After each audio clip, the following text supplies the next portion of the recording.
todos los asistentes, ya tenemos 60 asistentes por estar acá acompañándonos en estas charlas que brinda la Casa Ecológica de la Municipalidad de La Plata, de la Subsecretaría de Gestión Ambiental.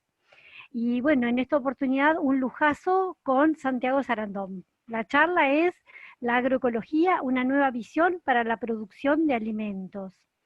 Santiago Sarandón es ingeniero agrónomo por la Universidad Nacional de La Plata, es profesor titular de la Cátedra de Agroecología de la Facultad de Ciencias Agrarias y Forestales de la UNLP, es director del Laboratorio de Investigación y Reflexión en Agroecología, LIRA, por la citada universidad, es investigador principal de la SIC, de la Comisión de Investigaciones Científicas de la Provincia de Buenos Aires, es presidente de la Sociedad Científica Latinoamericana de Agroecología, SOCLA, y además es presidente de la Sociedad Argentina de Agroecología, nada menos. Pedazo de currículum, Santiago. Qué lujo tenerte acá. Bueno, él nos va a hablar sobre qué es la agroecología, qué es este nuevo enfoque de las ciencias agrarias para la producción de alimentos de una manera sostenible o sustentable, y bueno, tan necesario ahora, ¿no? En estos tiempos que se vienen. Bueno, Santiago, te escuchamos. Bueno, muchas gracias, buenas tardes. Un gusto, Ale, eh, estar acá para poder charlar.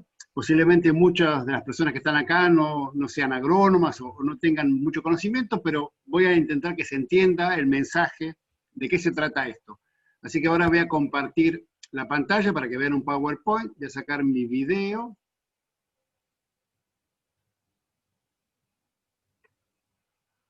Avísame, Ale, si se ve.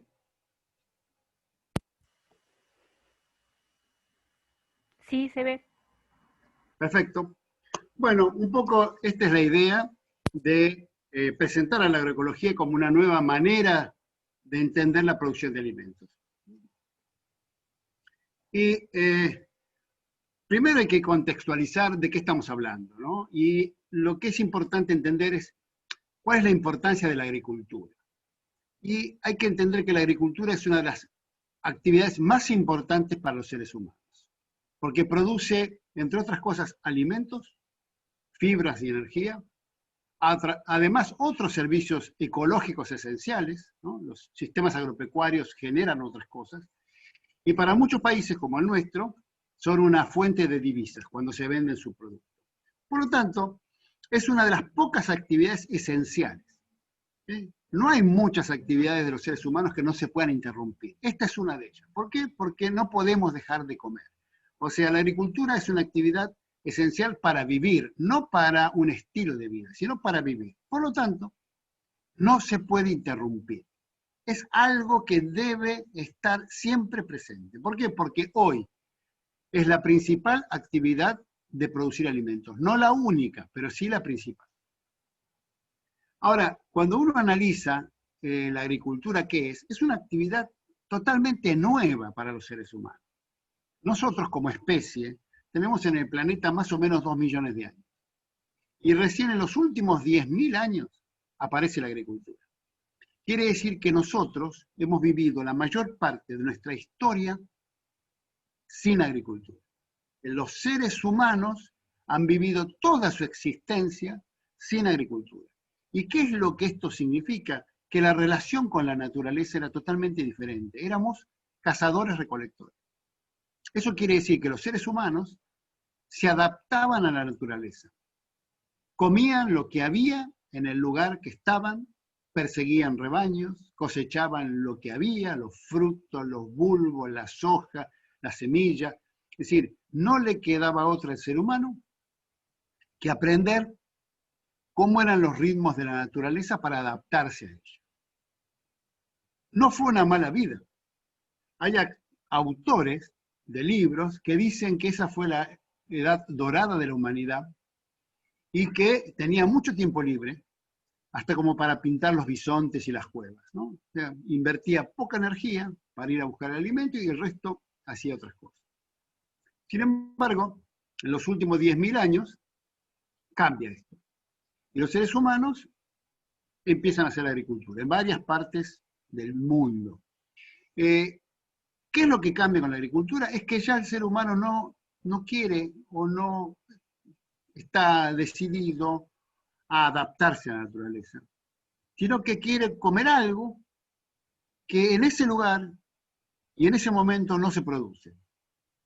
Entonces, ¿qué hace el ser humano? Cambia la naturaleza y pone a cultivar algo que normalmente no existiría ahí. Domestica animales, se los lleva con él, viajan con los seres humanos, los cuida, cultiva, siembra cosas en lugares donde esas cosas no son naturales.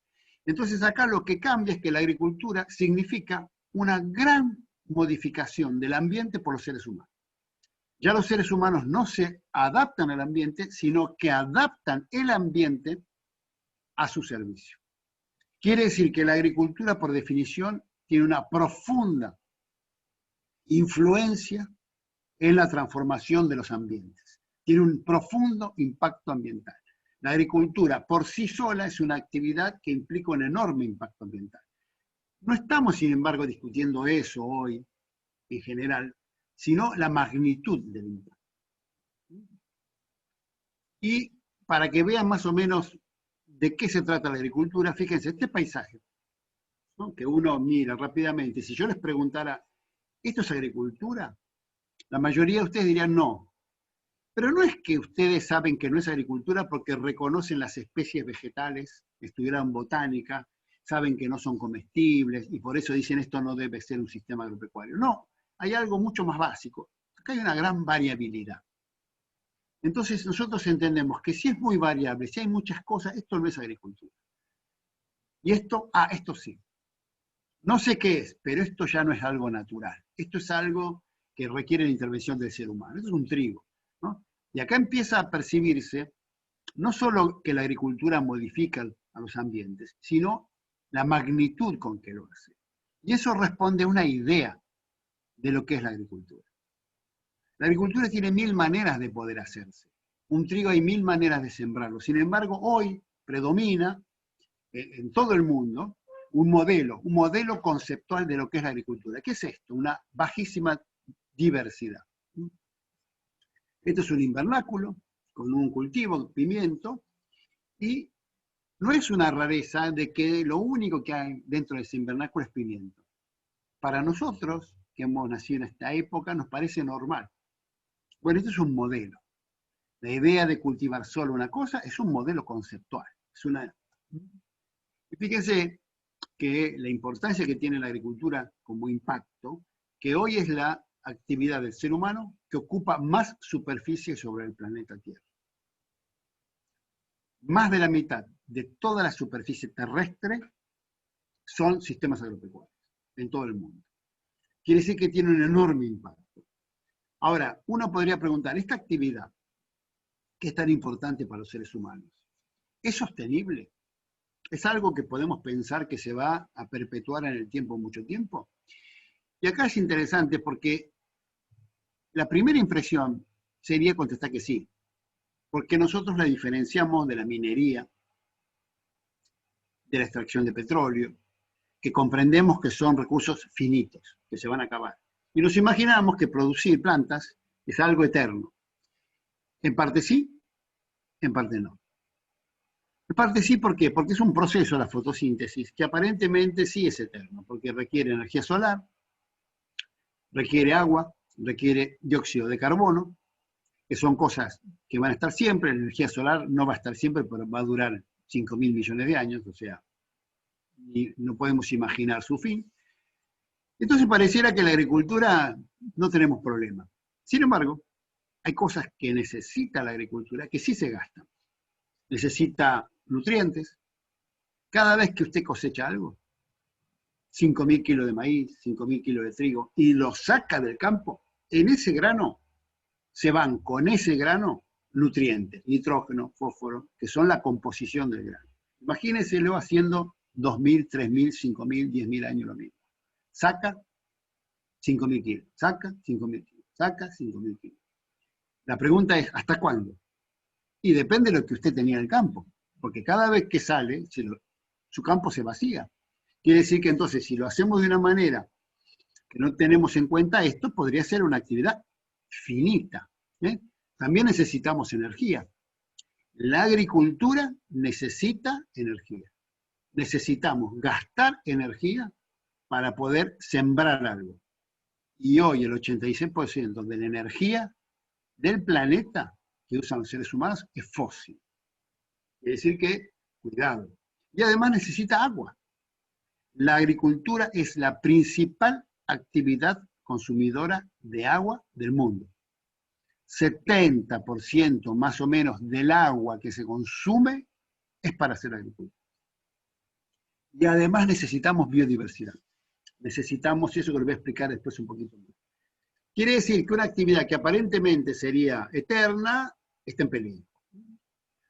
Ahora, cuando uno dice agricultura, también hay que preguntar qué agricultura, qué tipo de agricultura. ¿Por qué? Porque hay muchas formas de hacerlo.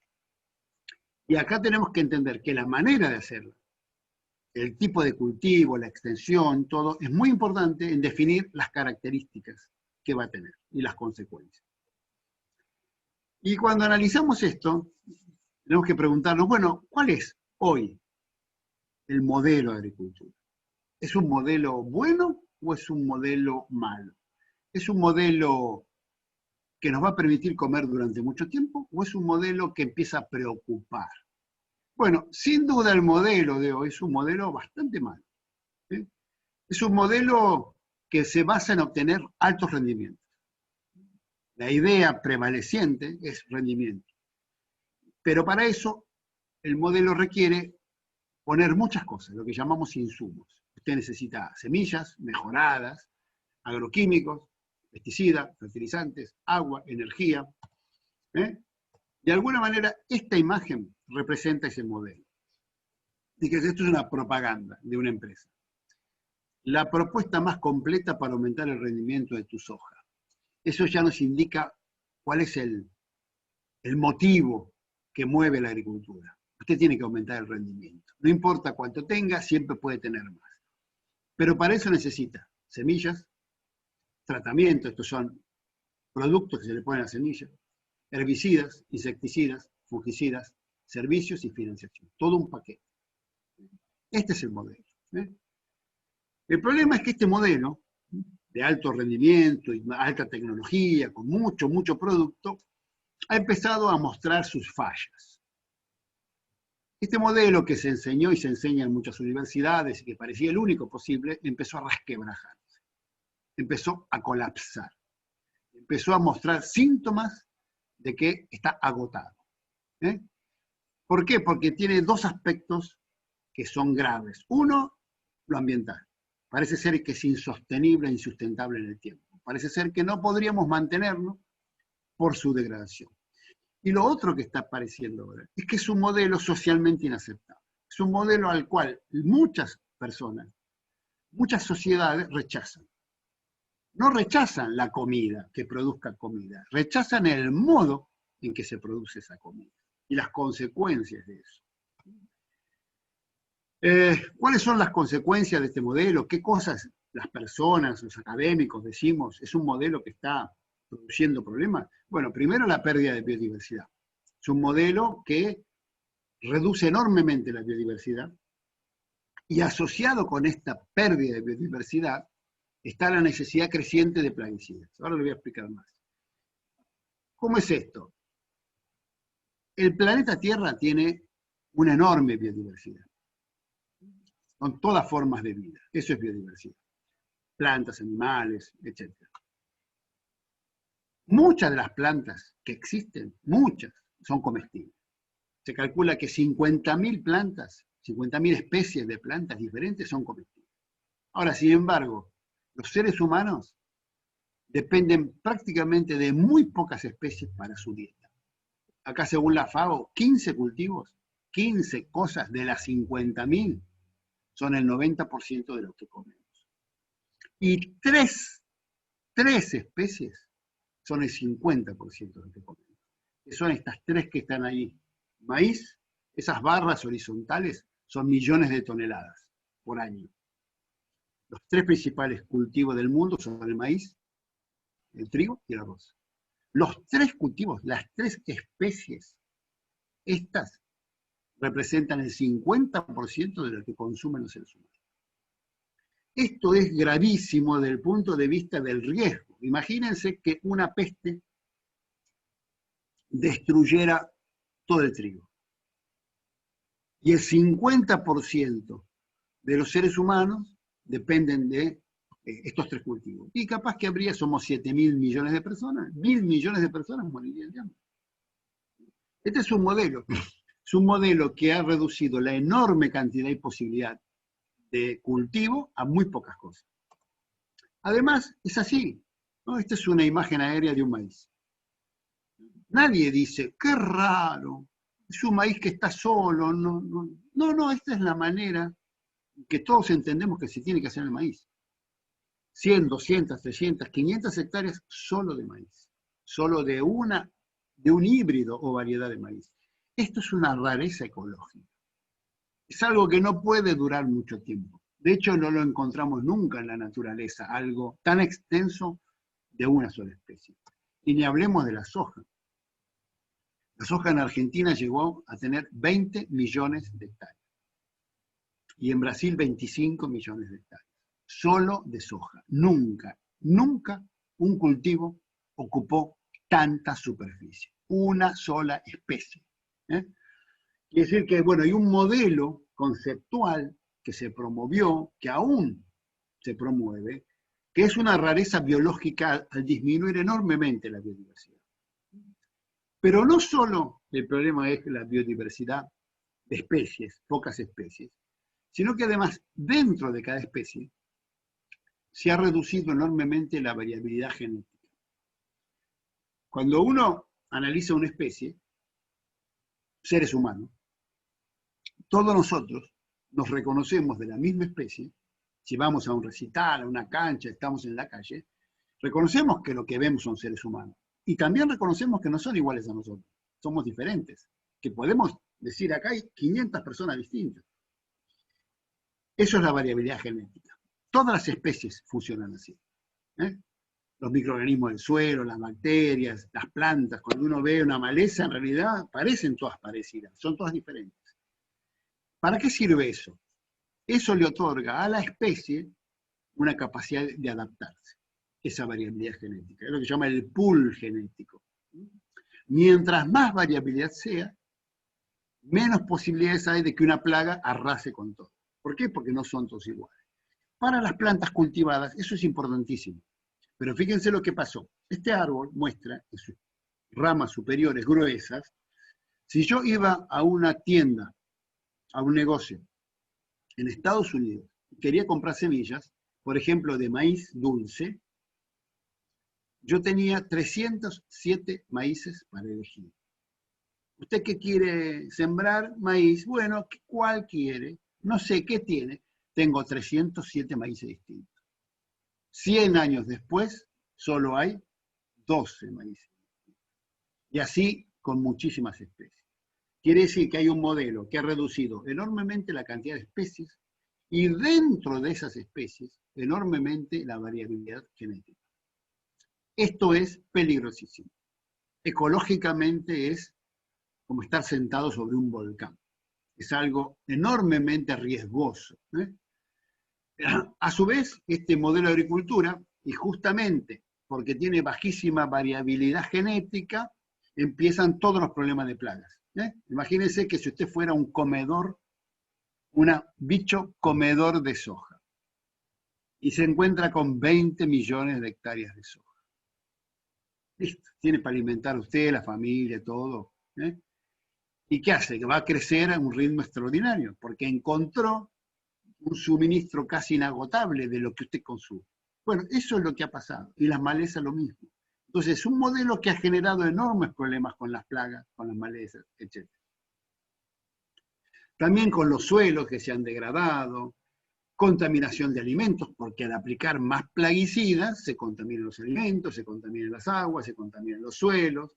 El deterioro de los cuerpos de agua, ¿por qué? Porque la agricultura consume mucha agua y empieza en muchos lugares la competencia entre la agricultura, quienes quieren regar para el cultivo, y los que la quieren consumir, los seres humanos, para otros usos. Pérdida de biodiversidad, ¿por qué? Porque la agricultura avanza sobre la biodiversidad, avanza destruyendo montes, y lo que destruye lo transforma luego en soja nada más. Y a su vez la agricultura, porque consume mucha energía y porque se fertiliza, y eso es fertilizante, se desprende un gas que es el óxido nitroso, del fertilizante nitrogenado, que es uno de los que más se usa, es uno de los gases de efecto invernadero importante. Así que la agricultura moderna también contribuye al calentamiento global. Quiere decir que estamos comprendiendo que un modelo que aún prevalece, que se vende o se difunde como lo mejor, lo más tecnificado, lo que hay que aprender en la universidad, estamos entendiendo que es un modelo colapsado, es un modelo que no tiene futuro, es un modelo ecológicamente insustentable y socialmente inaceptable. Fíjense algunos datos. El hecho de hacer monocultivo genera que todas las pestes y las plagas se desarrollen a un enorme ritmo. Y esto empieza a ser correlacionado con lo que la sociedad empieza a percibir. En Argentina, el uso de pesticidas, plaguicidas, aumentó de 73 millones de kilos o litros, no son kilos por litros, kilos o litros, según el insecticida sea polvo o sea líquido, 73 millones en el año 95 a 317 millones en el año 2012, donde CASAFE, la Cámara Argentina de Sanidad y Fertilizantes, ya dejó de publicar datos. Pero yo hice la cuenta, a este ritmo estaríamos hoy en más o menos 450 millones de litros. Somos 45 millones, 10 litros por persona por año se están aplicando en nuestro país. Brasil, peor, esto es Brasil. Esta línea muestra cómo cambió y aumentó también el uso de pesticidas en Brasil. Y Brasil tiene dos problemas, es mucho más grande y más caliente. Todos los problemas de plagas se agravan cuando aumenta la temperatura. Brasil, ellos dicen, es el país del mundo que utiliza más pesticidas. Entonces ya estamos viendo que no es un problema de Argentina, es un problema de un modelo, de una concepción que se difundió por todo el mundo, un modelo de altísima productividad, pero con un daño colateral, que es la enorme cantidad de insumos que hay que poner para lograr ese rendimiento teóricamente mejor. Y acá empiezan las consecuencias. Imagínense que usted tiene una soja y empieza a aplicar un herbicida, un producto que mata toda otra vegetación que no es la soja.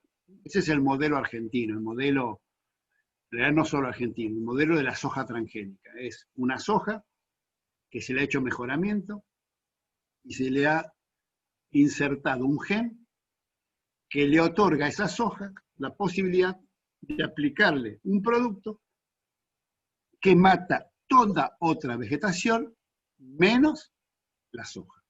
Es decir, en la idea de este modelo está eliminar cualquier otra vegetación. ¿Qué es lo que puede pasar si usted hace eso?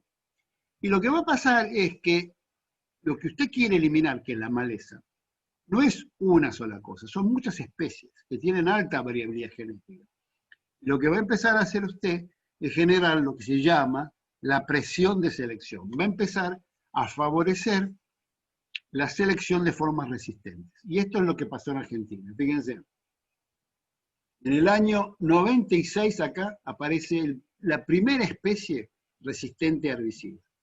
Y ya después, este es el panorama actual. Por año aparecen más o menos 4 especies. El principal problema de la Argentina hoy es la cantidad de maleza resistente a los herbicidas. Ya no le hacen nada, ya no la matan, ya hay que buscar más dosis, mezclar productos, y esto es lo que hemos hecho nosotros con un mal manejo. También la consecuencia es lo que empieza a pasar con los alimentos. Este gráfico muestra en verde el porcentaje de muestras en Brasil, en un estado de Brasil, que se podían consumir. Lo que está en amarillo, lo que está en rojo era lo que estaba dudoso por exceso de pesticidas. Algo que también la sociedad empieza a percibir. Quiero comprar un producto agroecológico, dice. ¿Por qué? Y no sé, porque me parece que no tiene tanto plaguicida. La gente busca algo, si le ofrecen, si le dicen que es orgánico, si es ecológico, porque está percibiendo que el resto tiene residuo de pesticidas. De hecho, la provincia de Buenos Aires, Defensoría del Pueblo, encargó un estudio, hace como unos 5 o 6 años, a la Facultad de Agronomía de La Plata, para analizar el uso de agroquímicos en la provincia de Buenos Aires, porque estaba muy preocupada por este tema. El otro problema de este modelo es que como es un modelo que para que funcione bien hay que comprar cosas, es un modelo insumo dependiente, comprar insumos, cosas, es un modelo que no es adecuado para la gran mayoría de los productores. ¿Por qué? Porque muchos no tienen dinero para ir comprando todo esto. Entonces también es un tema que se ha visto en los últimos tiempos. Y el hecho de aplicar plaguicida empieza a llegar a la sociedad que vive alrededor de muchos pueblos, donde la soja se cultivaba en grandes extensiones, que empezaron a pedir, por favor, prohíban la aplicación de pesticidas. De hecho, existen muchísimos pueblos en la provincia de Buenos Aires, en Santa Fe y en Córdoba, que tienen prohibiciones de aplicación entre 1.000 y 1.500 metros del límite del pueblo. ¿Por qué? La gente dijo, este modelo es insostenible para nosotros. Por lo tanto, como síntesis, esto que estamos viendo es un modelo, ¿sí? Este modelo que está acá afuera, si salimos a recorrer, vemos mayoritariamente un modelo, es un modelo que fue desarrollado, fue promovido como un modelo altamente rendidor, pero tiene dos graves problemas. Problemas ambientales y sociales, es insostenible y además no es adecuado para la mayoría de los productos. Evidentemente, entonces, estamos viendo, muchos de nosotros, estamos considerando que este es un modelo agotado, que es un modelo colapsado, que es un modelo que hay que reemplazar. Ahora, para reemplazar el modelo, tenemos que reemplazarlo por otra cosa. ¿Por qué? Porque dijimos que la agricultura no se puede interrumpir. Quiere decir que vamos a tener que pensar otro modelo de producir alimentos. Tenemos que plantear, pero ¿es posible esto? ¿O hay que resignarse porque no hay otra? Para poder entender si es posible otro modelo, primero tenemos que preguntarnos qué pasó. ¿Por qué ocurrió esto? ¿Por qué hemos hecho los científicos, egresados de las universidades públicas, con estudios pagados por la sociedad, un modelo tan malo que la propia sociedad después nos dice, señores, por favor, no lo hagan acá? ¿Qué es lo que pasó? ¿Fuimos malas personas? No, acá hay un problema de ignorancia, un problema de concepción, un problema de ideas, de paradigma equivocado. Un paradigma es un conjunto de ideas que prevalecen en una época y en un momento, de la cual todos participamos, aunque no seamos conscientes de eso. Cuando alguien analiza un problema hoy, trata de resolverlo dentro de una concepción, muy parecida a lo que lo haríamos todos. ¿Por qué? Porque todos pertenecemos a un mismo paradigma, una concepción. Bueno, en la agricultura, todo este modelo salió de una manera de pensar, de un paradigma. Hay que entender cómo fue para reemplazarlo. Entonces, lo que hay que entender es que lo que estamos viendo como problemas no son problemas inherentes a hacer agricultura. No es una fatalidad que cada vez que querramos producir alimentos tengamos que soportar esto. No. Todo lo que hemos visto son problemas de un modelo de hacer alimentos. Quiere decir que podríamos encontrar otro modelo que siga produciendo alimentos, pero con menos costos ambientales y sociales. Entonces ahí empieza la esperanza. Bueno, ¿cómo ha sido la concepción que generó este modelo tan malo? ¿Cómo es que se ha pensado, que todavía prevalece? Bueno, se ha hecho desde una concepción del ser humano con la naturaleza, de dominio, percibida como inagotable la naturaleza, ¿no? El concepto de recursos ambientales, recursos, ¿no? Son recursos, no son recursos. La palabra recursos indica una mentalidad de apropiación de los seres humanos, de eso que está en la naturaleza. Una visión productivista, de producir, del rendimiento, del corto plazo. Si yo saco 10.000 kilos de maíz, soy mejor que mi vecino que sacó 8.000. Una visión reduccionista, que esto que es, el mundo es muy complejo. Y el mundo agropecuario es muy complejo. Es los conceptos de la ecología más la sociología, la psicología, porque hay seres humanos. Y sin embargo nosotros lo hemos visualizado, lo hemos entendido lo hemos tratado como un sistema muy simple, como si fuera una receta de cocina. ¿Quiere hacer maíz? Acá está la receta. Ponga esto, esto, y sale el maíz. Bien, eso fue una ilusión. Falta de visión como sistema, ¿no? Entender el sistema como un conjunto de elementos que están relacionados de cierta manera y que producen algo. El otro problema de este modelo es que el éxito económico, el hecho de que se haya hecho soja en vez de otra cosa, se debió a que se calcula la rentabilidad a través del precio. A todos nos puede parecer lógico. En realidad, tiene sus ventajas para ciertas cosas y sus enormes dificultades para otras. ¿Por qué? Porque el intentar reflejar el valor de algo a través de un precio es fácil para ciertas cosas, pero no para todo. Y los bienes ambientales pertenecen a ese grupo de bienes que son valiosos, pero no tienen precio. ¿Cuánto vale la materia orgánica del suelo? ¿Cuánto vale un bello paisaje? ¿Cuánto vale la biodiversidad? ¿Cuánto vale el frescor de un árbol? Que son cosas que los seres humanos disfrutan y que no se les ocurre ponerle precio. Los seres humanos no valoramos todo por un precio. Sin embargo, en la agricultura hemos cometido el error de simplificar las cosas de manera tal de intentar poner precios. Y cuando ponemos precios hay muchas cosas que quedan fuera. Y son las cosas que se deterioran. El otro es que hemos tenido excesiva confianza en la tecnología. Hemos tenido y tenemos. ¿Cuál es el problema de tener excesiva confianza en la tecnología? Que retrasamos la toma de conciencia y la búsqueda de alternativas. ¿Por qué? Porque confiamos de que aunque el problema lo vemos grave, la propia tecnología lo va a solucionar.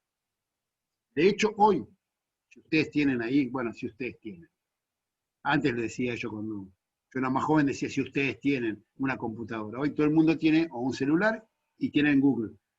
Ponen ahí, agricultura del futuro. Fíjense lo que parece. ¿Cuál es la sensación? Celulares, drones, nanotecnología, satélites, todo eso es el mundo futuro que se imagina. Y entonces, ¿qué es lo que nosotros pensamos? Bueno, en el futuro, con la tecnología tan sofisticada, solucionamos los problemas. Y eso no es cierto. Los problemas no se solucionan por aplicar más tecnología, se solucionan si cambiamos las causas que lo originaron. Y eso es cambiar de paradigma. El otro problema que tiene este modelo es que fue desarrollado con la idea de que había recetas universales. Fíjese, 20 millones de hectáreas de un cultivo hecho de la misma manera en todos lados, bueno, y eso es un error enorme. Cada campo es un mundo. Tanto por el suelo que tiene, por las características del clima, por la mente del productor o productora. Lo que quiere, el riesgo que quiere correr, lo que conoce. El otro tema es que hay un insuficiente conocimiento de cómo funcionan los sistemas agropecuarios. Nos faltó más ecología. Creímos que la ciencia da certezas. Estamos formados en un mundo donde hemos endiosado a la ciencia. Y hemos creído que la ciencia nos puede dar certezas. Y nos estamos dando cuenta de que no es cierto. De hecho, tomemos el coronavirus, la pandemia. ¿Quién imaginaba en marzo que a esta época íbamos a estar encerrados en nuestra casa? Y que ni siquiera sabemos cuándo podemos salir. Porque no hemos entendido cómo funcionaba este coronavirus. ¿Por qué? Porque lo que se nos dijo al principio quizás fue obtenido desde el punto de vista microbiológico, epidemiológico, del funcionamiento del virus en sí mismo. Y lo que estamos entendiendo es que este es un problema social. No es tanto el comportamiento de ese bicho, porque ni siquiera no está claro si es vivo o muerto, sino de los seres humanos que portan. Ya es un comportamiento social, y eso nunca fue entendido correctamente. Las decisiones sociales afectan enormemente, y todo eso genera una complejidad tal que nos permitió entender que la ciencia no puede resolver problemas complejos todavía. Que la ciencia no es neutra. Y acá otro tema importante también. Nosotros los académicos, los científicos, hemos sido formados en la universidad. Y hemos cometido el error, la soberbia, digo yo, y eso lo he escrito varias veces, de creer que ese tipo de conocimiento científico, el que se aprende en la universidad, era el único tipo de conocimiento posible. ¿Por qué hicimos eso? No porque fuéramos malas personas, porque, bueno, nos pareció que todo otro conocimiento, expresado con palabras y conceptos a veces no apropiados, era una muestra de que no había conocimiento. Y entonces nunca le prestamos atención. Sin embargo, hoy la agroecología, esta nueva rama, esto que yo estoy presentando ahora, ha comprendido que existen varios tipos de conocimiento. Hay un conocimiento teórico, universal, científico, que es el nuestro. Y hay un conocimiento empírico, por prueba y error, situado local, que es el que tienen los productores y productoras. Todos los días se levanta y ve qué pasó, si la helada, qué bicho atacó, si ese bicho se lo comió otro, cuándo florece tal especie. Es un conocimiento valiosísimo.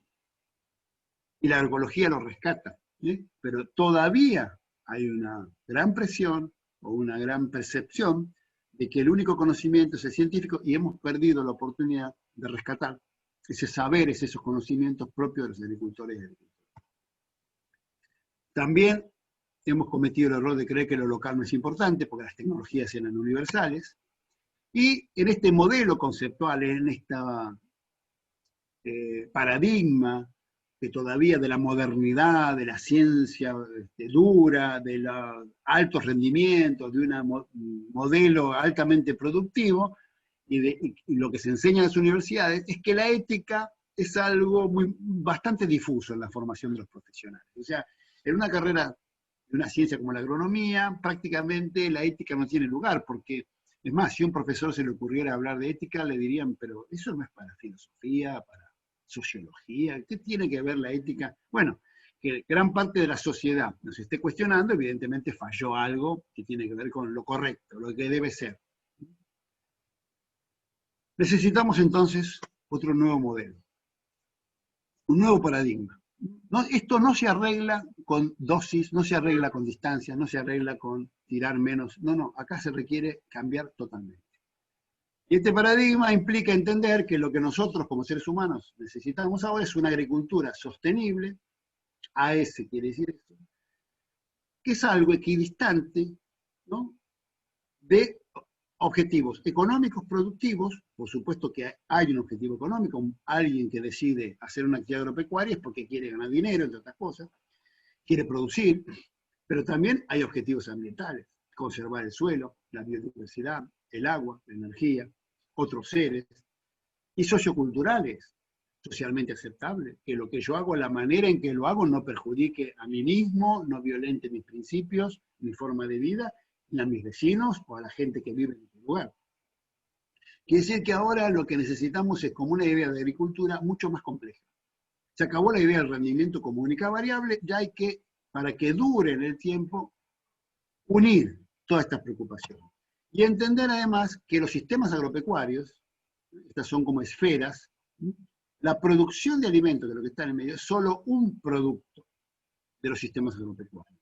Hay esferas económicas, sociales, ambientales. Hay muchas cosas que hay que obtener y que los seres humanos obtienen de los sistemas de los sistemas agropecuarios. No hay que confundirse y creer que el único destino posible de esos sistemas agropecuarios es producir alimentos. Porque si no vamos a cometer el error, y todos esta expresión seguramente la escucharon, de si vemos en un campo que hay alguna parte del campo que no está cultivada o que crece una vegetación en forma espontánea, nos parece que eso es un desperdicio. Toda vegetación que crece sin que la hayamos sembrado, nuestra mente dice elimine, como un robot, eliminar, eliminar. Estamos formateados como para que lo único valioso sea lo cultivado. Es tan potente esta idea que fíjense que dice un hombre culto versus un hombre salvaje.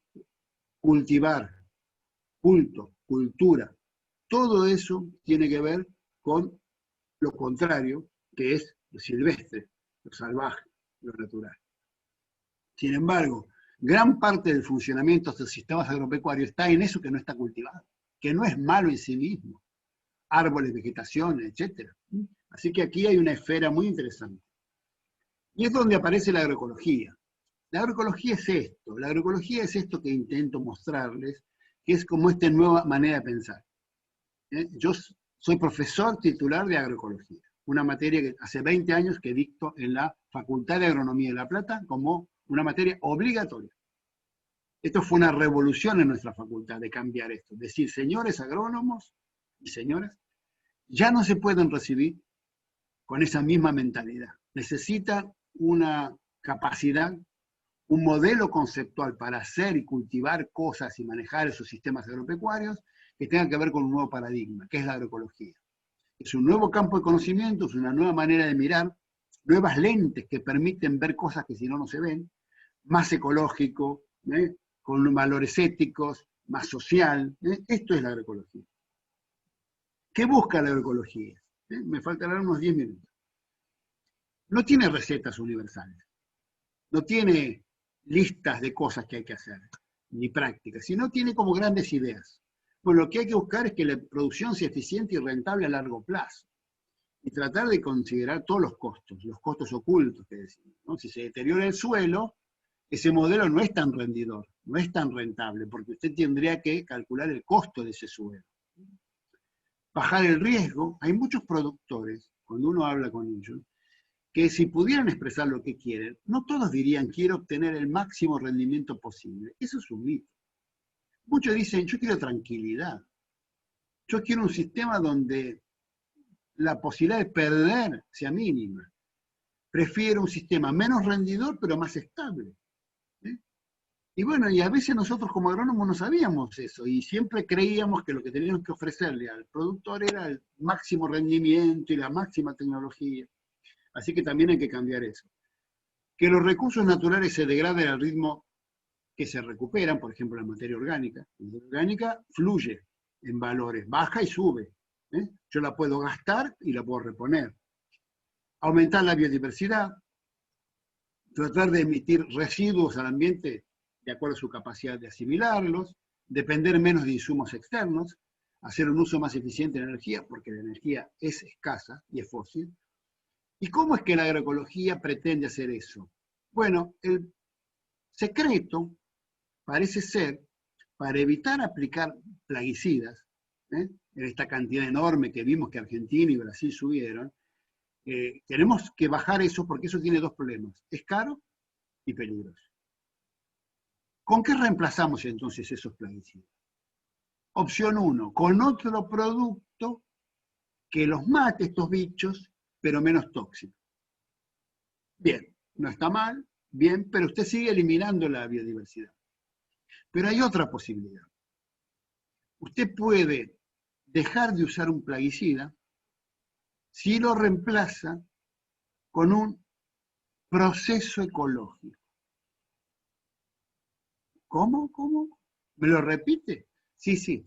Usted podría reemplazar y dejar de usar ese producto si usted fortalece algo que en su campo seguro está, que son procesos ecológicos, son cosas que ocurren, por ejemplo, el control biológico, la regulación biótica. La regulación biótica es lo que explica que en muchos lugares, que nosotros andamos por un pastizal natural, encierra la ventana, no se estén comiendo los bichos el pastizal. Y sin embargo nadie aplicó nada. ¿Por qué? Porque hay un sistema de regulación. Eso es posible lograrlo en los sistemas productivos. Pero para eso hay que aumentar la biodiversidad. Fíjense, existen todos estos animales, ustedes no los conocen. Esto es un microhimenóptero, microavispita. Esta es otra especie, está lleno, si ustedes prestan atención. ¿Y qué hacen? Bueno, esta especie pone un huevo sobre esta larva y esta sobre un pulgón. El hijo de esta avispita se come al pulgón y sale como adulto. Lo abre como si fuera la película Alien, el octavo pasajero, exactamente igual. Y esto está lleno en los jardines. El asunto es que, bueno, ¿cómo favorezco? Bueno, néctar y polen es lo que comen. Acá tienen otro gran depredador, mariquita, vaquita San Antonio, coccinelidos es la familia, es un coleóptero, este es el adulto y este es el hijo. Se devoran 100 pulgones por día, más o menos, cada uno. Son voraces, voraces. Si yo tengo esto, casi no necesito aplicar. El tema es, ¿qué tengo que poner en mi campo para tener esto? Bueno, ¿cómo puedo yo lograr avanzar hacia otro modelo de agricultura? Y primero tengo varias cosas que hacer. Primero, aspectos conceptuales, ¿no? Necesito una mayor conciencia de la sociedad sobre el impacto de la agricultura moderna. O sea, está ocurriendo eso. Rápidamente la sociedad empezó a entender que hay modelos de agricultura muy, muy impactantes sobre el ambiente y que ha dicho, paren de fumigar. Segundo, incorporar la idea de que es necesario un cambio de idea, de paradigma, que el modelo que va a reemplazar a este no puede ser el mismo modelo con detalles. Es un modelo nuevo, es otra cosa. Hay que incorporar los costos ambientales en la evaluación económica, tomar conciencia del rol del Estado. ¿Por qué? Porque los bienes naturales, por la Constitución del 94, son de las provincias. Quiere decir que si la provincia no se pone como una parte interesada a preservar el suelo, la biodiversidad, difícilmente los privados lo hagan. Necesitamos además formar nuevos profesionales, nuevos técnicos, con otra capacidad. La Facultad de Agronomía de La Plata es pionera en esto, y ya hay otras facultades que lo están entendiendo y están avanzando. Tenemos que además mejorar la capacitación de los técnicos, de los productores en el campo, para que tengan otra capacidad. Incentivar investigaciones también. Hay que saber mucho, y para eso hay que rediscutir la manera de investigar y el rol de las instituciones, como el INTE, ese tipo de cosas también. Ah, bien. No, estaba viendo el chat, por ahí no se oía, pero dicen que se escucha muy bien. Ya estoy por terminar. Entonces, las instituciones de investigación también tienen que apoyar. Tienen que entender que hay que investigar grandes problemas, cambiar la agenda de investigación y los mecanismos de las estructuras para investigar.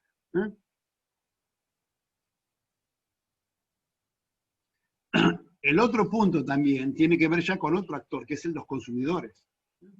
Hay que cambiar los patrones de consumo. ¿Por qué? Porque existe una relación muy fuerte entre la elección del alimento en un supermercado y lo que ocurre en el campo. Si nosotros en el supermercado o en el negocio que vende un alimento y vemos verduras y elegimos entre dos verduras, una brillante con un valor cosmético extraordinario, sin ni siquiera una mancha, versus una un poco menos lujosa, que presenta alguna pequeña mancha de algo, y elegimos la perfecta a los ojos nuestros, estamos haciendo aplicar 1 millón de litros más de plaguicida en el ambiente. Porque los productores nos dicen a nosotros, siempre hablando de esta manera, el mercado me lo pide. ¿Y quién es el mercado? Nosotros. Nosotros estamos mandando permanentemente información a los productores que entendieron y entienden que tienen que lograr un producto que ellos a lo mejor ni siquiera entienden por qué. La gente quiere algo lindo cuando después lo mete en la licuadora, o hace un puré.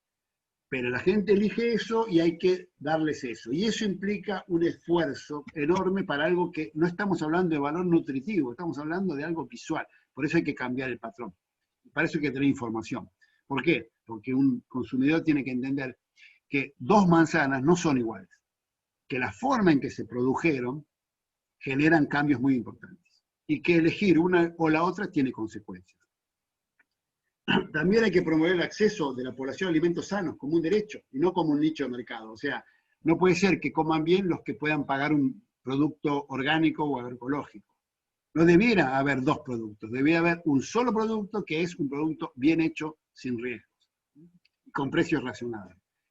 Y después crear mercados de cercanía, porque desde un punto de vista más macro, consumir algo que se ha producido en otro continente, ha viajado millones de kilómetros, gastado miles de unidades de energía, conceptualmente, ecológicamente, no tiene sentido y no tiene futuro. Es decir, que lo que debemos volver es a comer lo que se produce en la época que se produce, en la cercanía, de alguna manera. Eso asegura mercados cortos, gastar poca energía, que los productos estén frescos, bueno, muchas cosas que habría que también ir pensando si queremos un modelo de producción de alimentos que dure en el tiempo. Y también tenemos que entender este gran tema, lo que es la agricultura familiar. La agricultura familiar hoy, en toda Latinoamérica, representa este modelo 70, 80, 85% de todos los productores. ¿Qué es un productor familiar? No es el pequeño productor de subsistencia. Un productor familiar puede tener 500 hectáreas, 100, 150 hectáreas. Tiene que tener 3 características para ser considerado productor familiar. Primero, vivir en el campo, en el mismo establecimiento. 2, trabajar o poner parte de su trabajo en el emprendimiento agropecuario. Y tercero, obtener parte de su renta, de su ingreso, de ese establecimiento. Si cumple con eso, es un productor familiar. Por eso son el 70%. ¿Qué ventaja tiene el productor familiar? Que vive en el campo. Al vivir en el campo, tiene un montón de ventajas porque está permanentemente evolucionando y leyendo lo que está sucediendo. Es muy eficiente porque todos los días ve lo que sucede. Y si queremos usar, en lugar de pesticidas, todo este tema de los enemigos naturales, la biodiversidad, tenemos que necesitar ese conocimiento local. Porque quien conoce todo eso es quien vive. Así que es muy importante que estén en el campo y además, para no ir a la ciudad y generar hacinamiento en la ciudad. Pero para eso hay que darle buenas condiciones de vida en el medio rural. No podemos pretender que lo hagan por un altruismo y que se sacrifiquen viviendo mal para que la gente que vive en la ciudad coma mejor. Eso no existe. Tenemos que asegurar que la gente que vive en el medio rural viva bien y tenga acceso a cosas que hoy por medio de difusión todo el mundo sabe que existen. Finalmente, en esta idea de cómo generar un modelo de producción de alimentos sostenible y cuál es el rol de la agroecología, ¿no? Tenemos que entender que la agricultura es una actividad esencial para los seres humanos. Por lo tanto, siempre va a tener que haber agricultura. No se puede interrumpir, no podemos decir, bueno, hagamos otra cosa. No hay manera de producir alimentos hoy que no sea a través de la agricultura. Así que tiene que haber agricultura para siempre. Lo que estamos viendo también es que este modelo es insostenible. Entonces es una cosa preocupante. Algo esencial para la vida humana está basado en un modelo que prevalece, que está colapsando. Por lo tanto, requiere otro paradigma, otra agricultura. No más productos, no más insumos, no otra máquina, no un dron, no satélite, no celular. Requiere un cambio de cabeza, un cambio conceptual, un paradigma diferente, una visión desde otro lado, y acá es donde aparece la agroecología. La agroecología es esa manera de entender y ver y manejar los sistemas agropecuarios, mucho más compatible con una vida diferente. Es un cambio, una revolución del pensamiento en la ciencia agropecuaria. Es el cambio más profundo que se está dando en la agricultura desde sus orígenes. Pero esto requiere transformaciones profundas y a largo plazo. No va a cambiar en 5 años, pero sí hay que empezar ahora. Debe fomentarse la agroecología, sin duda, y está ocurriendo en Argentina. Se ha creado la Dirección Nacional de Agroecología y hay un plan de agroecología del Ministerio de Desarrollo Agrario de la provincia de Buenos Aires. Así que estamos en un momento muy particular. Requiere estrategias en el corto plazo, ya, pero también pensando en el largo plazo y conocer los alcances y limitaciones. O sea, ser conscientes de lo que estamos buscando es un cambio profundo.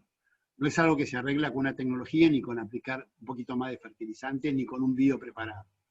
Pero todo esto es totalmente posible. Bueno, muchas gracias. Y acá, para los que les interese, este es un libro gratis, que lo pueden bajar del sitio de la Universidad de La Plata. Yo después le puedo dar el link, o le puedo mandar a Alejandra, le voy a mandar esta presentación para que si ustedes quieran la tengan, y puedan bajar esto. Así que bueno, muchas gracias. Ahora voy a sacar de aquí. Bien. Hermosa charla, Santiago, excelente. Muchísimas gracias. Acá en el chat mucha gente ha dicho que ameno, que claro, que